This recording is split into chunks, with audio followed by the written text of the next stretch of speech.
What's up, everybody? Welcome to the show. We are continuing our series on the concurrent training effect. And today we're talking about the interference effect, what it is, why it happens, and what we should do about it. Let's start with what it is. The interference effect when it comes to concurrent training. So remember, concurrent training is when we do both strength and conditioning at the same time.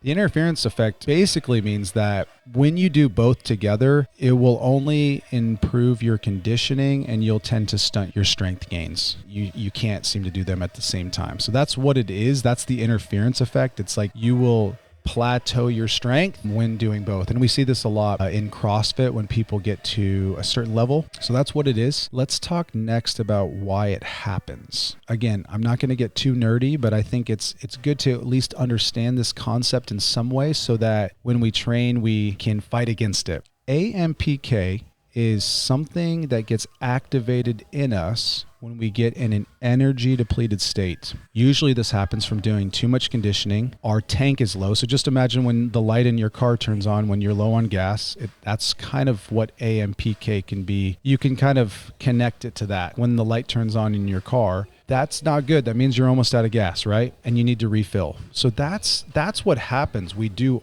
all this work that is high energy expenditure. We burn all our fuel. Then we try to train in that state. And it's in that state that we are incapable to get the adaptations that we desire. You burn all your energy.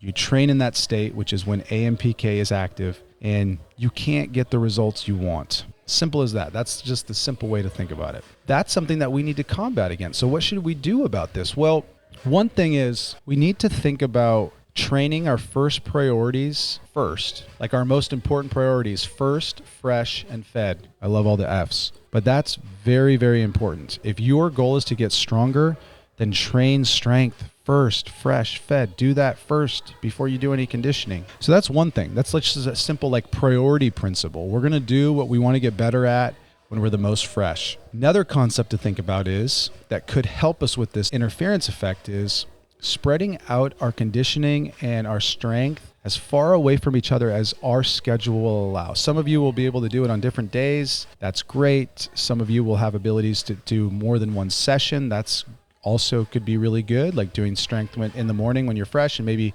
training later in the day, doing some conditioning. So that's another concept that could be very helpful, is spreading them out. Also, something to think about is the style of conditioning you do also matters, right? Let's just think about it really practically, right? Some workouts bury you, like Metcons and CrossFit are going to just make you feel like you are depleted. It's because you are. Some really short, low volume, high intensity workouts is not going to make you feel that depleted. So that's also maybe the type of conditioning you should do if you're trying to get stronger, right? Keep the volume low, keep the energy high, keep the workout under 10 minutes long, or do low fatigue work like zone 2 work, keep it under 45 minutes. Also good because it's going to just keep that fatigue lower and not activate AMPK. Lastly, the more advanced you get as an athlete, the more this matters. Okay, all the data and research kind of shows that when you start training as a beginner, you can train concurrently and still get better, and that's cool. I think that's partly what CrossFit has done, and we've seen so many people improve at everything, and it's really cool. But my hunch is if we train people more specific from the beginning, I think they would get even better results, and that's something that we're really trying to play around with here. Is even though people can get better concurrently, why don't we just start them with a better training protocol right away? This is what's interesting, is I'm not saying don't do concurrent training. I mean, if you love the sport of CrossFit, you will do concurrent training because that is the sport. But what I'm saying is that these principles will actually make you better at concurrent training. So it's just like any other sport. Think about it this way. If you want to get better at the sport, it doesn't just mean play the sport. You train for the sport. And so what I'm trying to introduce is a way to train for CrossFit that will help you be better at concurrent testing, concurrent training tests. But it doesn't mean you train concurrently to get better at that. That's not how it works. And so let me sum it up really quickly again.